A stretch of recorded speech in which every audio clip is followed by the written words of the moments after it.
Okay, here we go. HBR series on mental toughness. All right, we're going to talk about how the best of the best get better and better. This is from an article, I don't know what year, but it's from Graham Jones. I can find the year for you. Okay, so what they talk about is how important it is to use mindset, what you think you can do to really help you strive. So in this story, they were talking about it in 1954. They thought it was impossible to run a 4-minute mile, and it would hurt the body. It would be humanly impossible. And they saw with coaching and with building skills that somebody was actually able to achieve a 4-minute mile.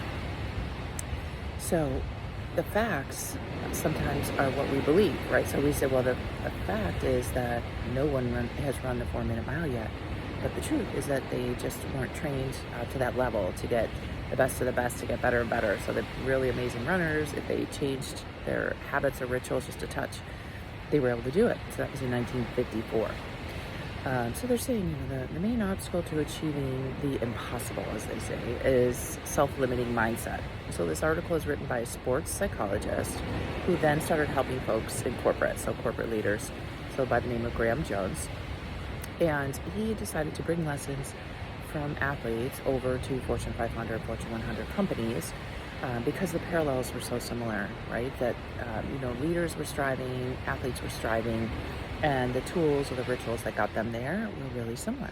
So let's jump into it. So they said elite performers are not only born, but they're made, right? So they use obviously years and years of training to work out and get ready for those big events, those big life events.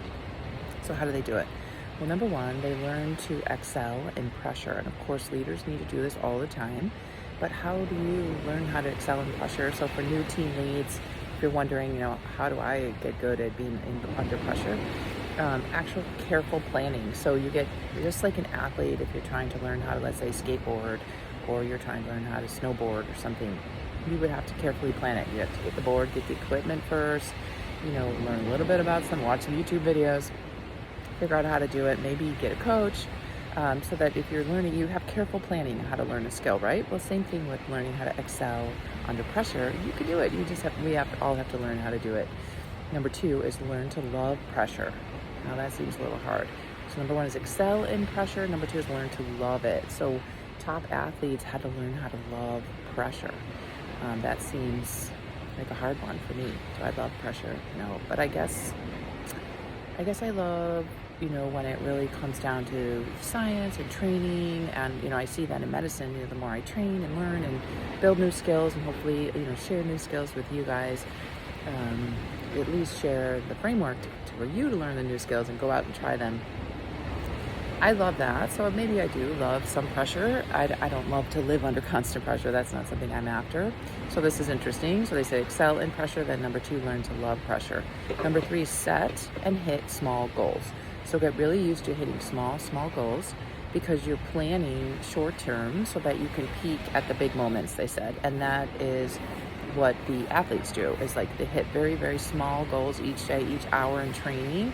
And the goal, for some of them, get to the Olympics, or number 2 in the Olympics, number 1 in the Olympics. So each little action is linked to a long-term goal, but each day you plan very short-term goals.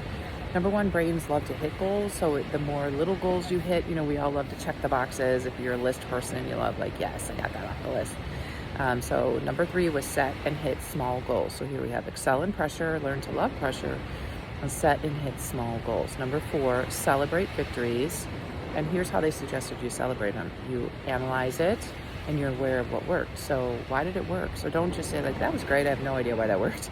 You want to go back and do some analysis, this is what really worked in this situation, and really have awareness of all the little details and the new habits that really worked. Okay, so that's number four.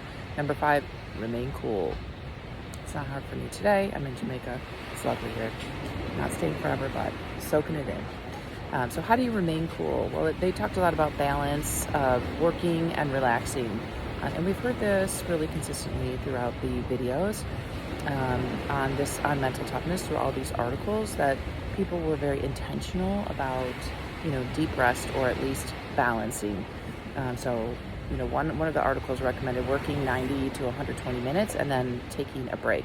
And we know that with our parasympathetic and sympathetic nervous system, we always want to do that. We don't want to only be in sympathetic, which is strive, reach the deadline. That's fine. That'll get our work done.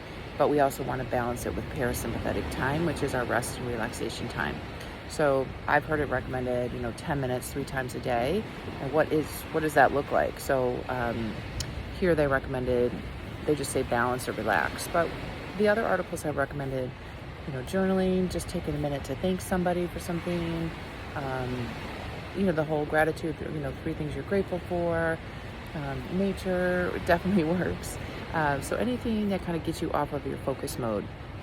So they were talking a lot about self-improvement is a choice. It can be led by your passion, like what is really important to you, but we don't want to think about it as a sacrifice that we're missing something. We want to instead think of it like a choice. Like, I choose to make these videos for you because I believe leaders are doing really amazing work, and I just want to give you a few neuroscience tools, hopefully some new ones, so that you can keep going and hitting your goals and managing your teams and living it strongly in your purpose. Because I feel like when we all know our strengths and our purpose, the world will be a better place if we all live fully in our strengths and our purpose. So that's why I do what I do through Brain Fresh.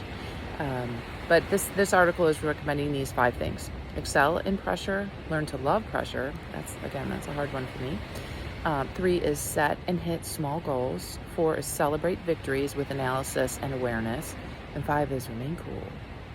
Okay, and think of it again, they also recommend, think of it as a choice, not a sacrifice.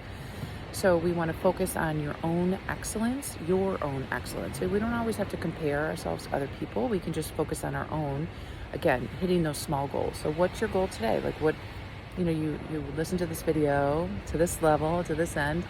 Are you going to try one of these things? Are you going to think about excelling in pressure? Are you going to think about learning to love pressure? Are you going to hit a small goal today? You're going to celebrate something that went well and think about it. By celebrating, we mean analysis. Think about it and awareness of really what worked and keep going with that. What do you think? Okay, and remember, when we're planning those short-term goals, we're planning the very short-term one, but they're all linked to the really long-term one. And for me, the long-term goal is to share neural strategies with amazing leaders, so that you guys can, lead your teams and just keep living in your purpose and your meaning. Okay, so if you have any questions, reach out to me or check out brainfresh.org.